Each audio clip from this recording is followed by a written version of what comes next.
मनुष्य की उत्पत्ति 2:1 से 25 तक। एवं आकाश और पृथ्वी और उसकी सारी सेना का बनाना समाप्त हो गया, और परमेश्वर ने अपना काम जिससे वह करता था 7वें दिन समाप्त किया, और उसने अपने किए हुए सारे काम से 7वें दिन विश्राम किया। और परमेश्वर ने 7वें दिन को आशीष दी और पवित्र ठहराया, क्योंकि उसमें उसने अपनी सृष्टि की रचना के अपने सारे काम से विश्राम लिया। आकाश और पृथ्वी की उत्पत्ति का वृत्तांत यह है कि परमेश्वर ने उत्पन्न हुए, अर्थात जिस दिन यहोवा परमेश्वर ने पृथ्वी और आकाश को बनाया, तब मैदान का कोई पौधा भूमि पर न था और न मैदान का कोई छोटा पेड़ उगा था, क्योंकि यहोवा परमेश्वर ने पृथ्वी पर जल नहीं बरसाया था और भूमि पर खेती करने के लिए मनुष्य भी नहीं था। तो भी कोहरा पृथ्वी से उठता था, जिससे सारी भूमि सिंच जाती थी। तब यहोवा परमेश्वर ने आदम को भूमि की मिट्टी से रचा और उसके नथनों में जीवन का श्वास फूंक दिया, और आदम जीवित प्राणी बन गया। और यहोवा परमेश्वर ने पूरब की ओर अर्दन में एक वाटिका लगाई और वहां आदम को जिससे उसने रचा था रख दिया। और यहोवा परमेश्वर ने भूमि से सब भांति के वृक्ष जो देखने में मनोहर और जिसके फल खाने में अच्छे हैं उगाए, और वाटिका के बीच में जीवन के वृक्ष को और भले या बुरे के ज्ञान के वृक्ष को भी लगाया। उस वाटिका को सींचने के लिए एक महानदी अर्दन से निकली और वहां से आगे बढ़कर 4 धाराओं में बट गई। पहली धारा का नाम पिसोन है।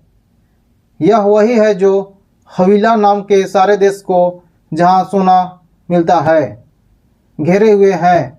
उस देश का सोना चोखा होता है, वहाँ मोती और सुलेमानी पत्थर भी मिलती है। दूसरी नदी का नाम गिहोन है। यह वही है जो कुश के सारे देश को घेरे हुए हैं। और तीसरी नदी का नाम हिदकेल है। यह वही है जो अशूर के पूर्व की ओर बहती है। और चौथी नदी का नाम फरात है। तब यहोवा परमेश्वर ने आदम को लेकर अर्दन की वाटिका में रख दिया कि वह उसमें काम करे और उसकी रक्षा करे।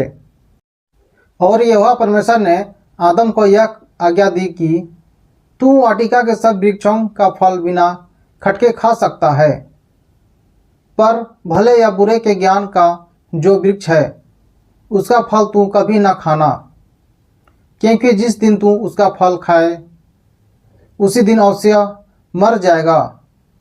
फिर यहोवा परमेश्वर ने कहा, आदम का अकेला रहना अच्छा नहीं, मैं उसके लिए एक ऐसा सहायक बनाऊंगा जो उससे मेल खाए। और यहोवा परमेश्वर भूमि में से सब जाति के बनेले पशुओं और आकाश के सब भांति के पक्षियों को रचकर आदम के पास ले आया कि देखे कि वह उसका क्या क्या नाम रखता है। और जिस जिस जीवित प्राणी का जो जो नाम आदम ने रखा वही नाम उसका हो गया। अतः आदम ने सब जाति के घरेलू पशुओं और आकाश के पक्षियों और सब जाति के बनेले पशुओं के नाम रखे, परंतु आदम के लिए कोई ऐसा सहायक न मिला जो उससे मेल खा सके। तब यहोवा परमेश्वर ने आदम को भारी नींद में डाल दिया, और जब वह सो गया तब उसने उसकी एक पसली निकालकर उसकी जगह मांस भर दिया। और यहोवा परमेश्वर ने उस पसली को जो उसने आदम में से निकाली थी स्त्री बना दिया और उसको आदम के पास ले आया। तब आदम ने कहा, अब यह मेरी हड्डियों में की हड्डी और मेरे मांस में का मांस है, इसलिए इसका नाम नारी होगा, क्योंकि यह नर में से निकाली गई है। इस कारण पुरुष अपने माता पिता को छोड़कर अपनी पत्नी से मिला रहेगा और वे एक ही तन बने रहेंगे। और आदम और उसकी पत्नी दोनों नंगे थे पर लजाते न थे।